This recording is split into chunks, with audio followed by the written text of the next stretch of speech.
welcome to Final Fights. I am Mark Hoffmeyer, and joining me is a man who is currently practicing jiu-jitsu near an open fire hydrant. It's Tom Trezemer. Yeah, come on. Get him, break his neck. So we're talking about the final fight between Mr. Joshua, played by Gary Busey, and Martin Riggs, Mel Gibson, in Lethal Weapon. And I'd never noticed this before, Tom, but in this movie, which was 1987, before the populace knew about, Hoist Gracie from UFC 1 and Pride and all the MMA. MMA was around, absolutely. There were, Japanese MMA, or jiu-jitsu, Japanese jiu-jitsu, Brazilian jiu-jitsu. But I'm watching this fight from 87. Before Hoist Gracie and the Gracies sort of became really popular, I'm watching this, and Mel Gibson transitions from an armbar on Mr. Joshua in the end to a fight-winning triangle. So I'm watching this fight. I'm expecting just an 80s sock 'em up, like a Broken Arrow type brawl. But there's judo throws in this. I mean, Mr. Joshua, played by Gary Busey, lands a beautiful judo throw of Riggs, and it ends with nice jujitsu. I found online Joe Rogan announcing the ending finish. He's transitioned to an armbar. Ooh, it's tight. He's out. Oh, that's He's awesome. out. Yeah, and it's technical jujitsu. It was really weird to see in a 1987 movie. Because that jiu-jitsu really didn't exist in these kinds of films. No, you're absolutely right. I mean, this is literally light years ahead of these type of throwing moves, jiu-jitsu moves, arm bars, holds, chokeouts, and all that stuff that we've never really seen before in movies. I mean, obviously, the martial arts was kind of in full swing, or starting. I don't know if it was necessarily in full swing yet in 87, but it was getting closer to that point where you were getting those type of martial arts moves in movies, but you weren't getting the mixed martial arts stuff going on. It was so I did some research. I'm like, there's jujitsu in this movie.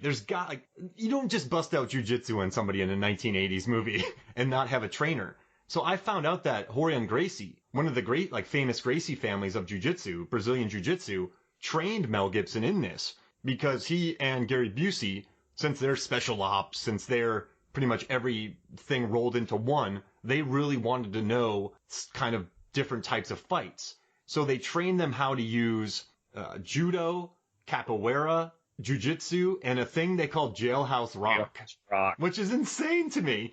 But, okay, so this fight, I also love how they created the rain on it. So there's a lot of fights that just look better when it's raining. You and I know this. We're on sets because, the light reflects better. It just works better. But I love that Mr. Joshua kills those two cops. He hits a fire hydrant. And then the water is basically in a rainstorm, but it's coming from a fire hydrant, which is hilarious to me that they did it. But I still think it looks really cool. Oh, it looks fantastic. It looks great. It's just, and I don't know. And I liked how it was lit by the police helicopter. I like how Roger Murtaugh is keeping everybody back, giving assists when he can. No, it's interesting that you bring up the lighting aspect because it is that the police helicopter has a spotlight coming down, but it's not a steady light coming from a steady source. You can feel that light constantly moving around as the two characters are moving around throughout the front yard having this brawl.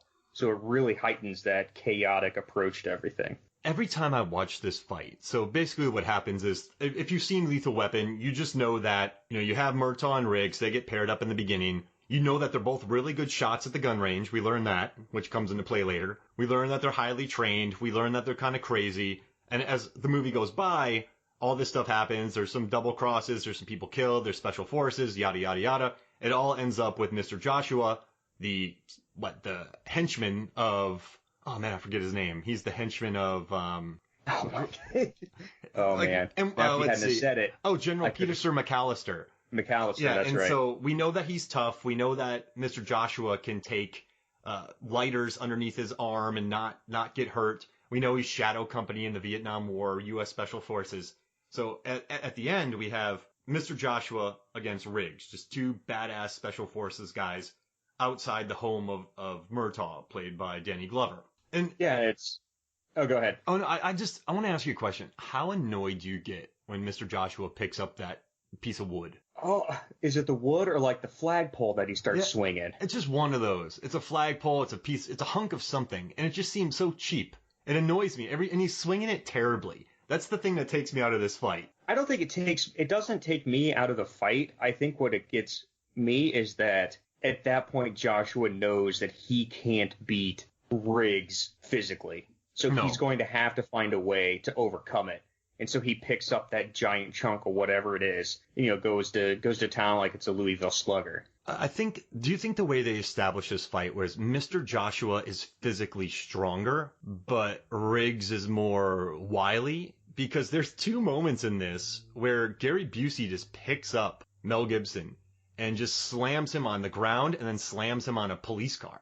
I think just raw power or maybe upper body strength. Joshua might have it, but I think it's also showcasing Riggs's lower strength. Like, he's got the stamina in his legs. He's youthful. He's younger. He's clearly probably 10 years younger than Joshua is at that point. Like, you gotta remember, like, Joshua, Riggs, and Murtaugh all came out of the Vietnam War, as you already mentioned. Yeah. And Riggs and Joshua were both part of Shadow Company. But it makes you wonder that since they were both part of that, they were both obviously unhinged and something is wrong with both these guys, but they're two sides of the same coin. So it makes me wonder if they've at least heard of each other before this. Oh, they had to have.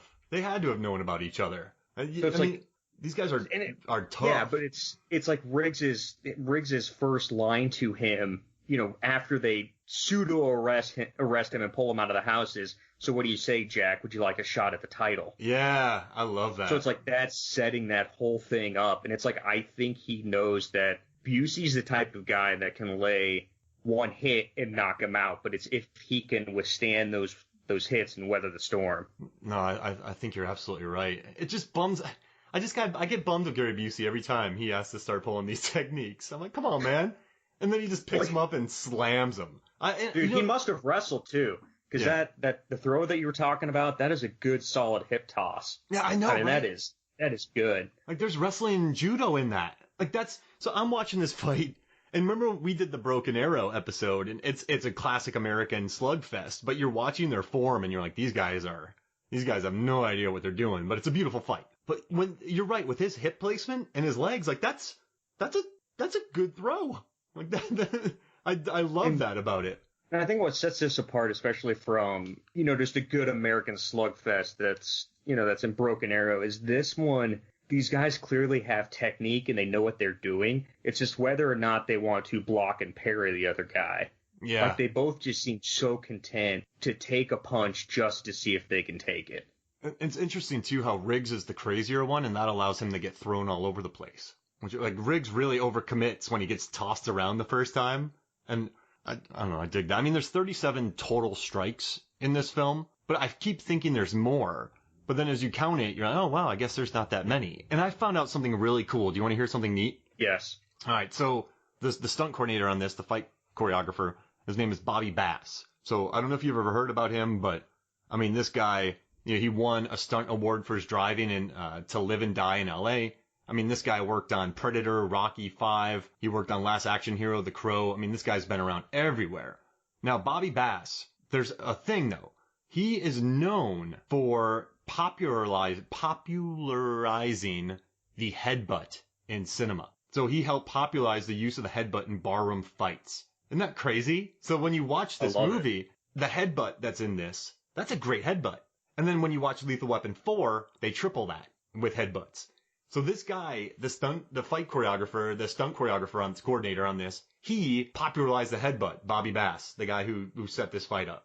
That's cool. Isn't it? That's cool, because this has a very good headbutt in it, yes, isn't it? It does. Doesn't it have two headbutts? The first one's initiated by Riggs. He headbutts Joshua, and then Joshua in turn headbutts him back and knocks him down.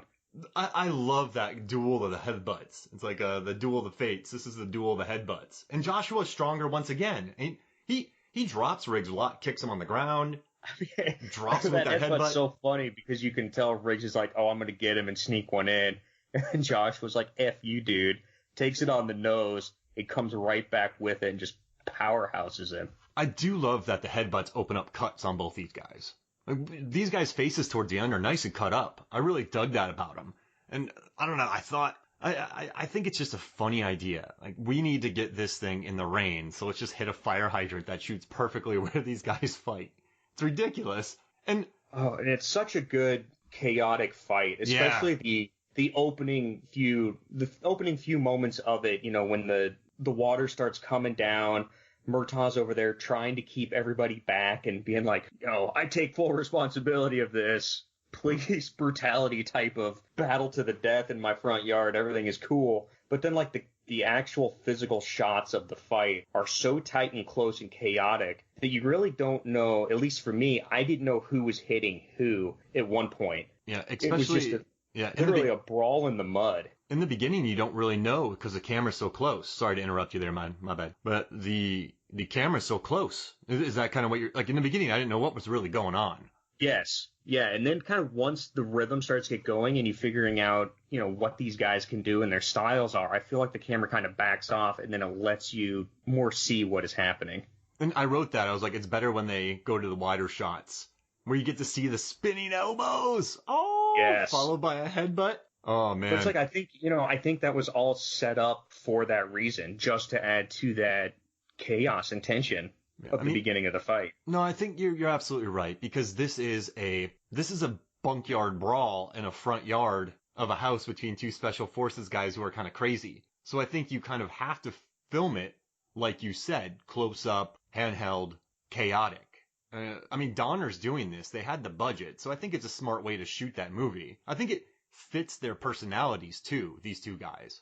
And, you know, I think the whole location of the fight, too, at Murtaugh's house, you know, really brings the whole Riggs character arc in full circle.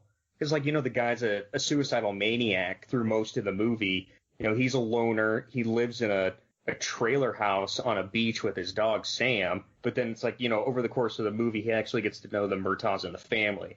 So it's like, of course, this final fight against his equal had to be on his friend's house, defending his family and defending, you know, their home. So, like, there's no other place that this fight could have happened. It had to be there, which I think is cool. Can I ask you a question? After watching Loaded Weapon with Emilio Estevez and Sam Jackson, whenever Mel Gibson goes into his trailer, do you not expect it to be huge in there? I do. Right? Every time he opens the door, I think it's going to be some giant mansion. That wrecked. Loaded Weapon ruined that trailer home for me. Right? It legit wrecked it, right? Because I laugh every time I see that trailer and when he goes inside. Oh, it makes me so happy. I love all the ADR dialogue in this fight. Eat this! Come on. Show me what you got. And then the yell and front kick that he lands. He's so unhinged. Yeah. And I mean, there's a good, so we talked about this in our Broken Arrow episode. I know, wait, this is where he throws a nice kind of front, not like a front spin kick, but like a swing kick. He throws like a crescent kick. How would you compare his crescent kick against, let's see, Christian Slater's in Broken Arrow? Oh, against Riley's? Oh my gosh. Riggs would demolish Riley. Yeah. He would demolish Deakins in a heartbeat. I saw that swing kick and I went, that's for real. That's a good swing kick. That is a good kick. Now, any guesses on how long this fight is? 3 minutes, 40-second range, probably. Yeah, that's exactly it. You do your research, I forget. No, I mean, I think that's a perfect length for a fight, because I've done some that are 9 minutes and I love it, but this one, I don't think I'd want it longer or shorter. I think it tells the story in that time. And I like that he leaves them alive, and then at the end they both shoot him because they're so great with shooting people. Oh, yeah. And that's such a beautiful shot, too, of them shooting. Mm-hmm. I mean, for 87, how it's really impressive, that slow motion, how they would have transitioned. I'm trying to figure out how to explain it. It's like they were shooting 48 frames a second, and then they went back into the 24. It's like all that was done in camera. So, like, the technical aspects of, you know, not only the fight, but the camera work and the lighting of this are truly amazing. So I know in around 99, people had the capability to, in camera at the same time with something speeded up then slow down the footage. I wonder if they had that. They had to have had that in 87, right? They did. I know they did, but I don't know. Again, I'm not a camera dude, so I don't know, especially with these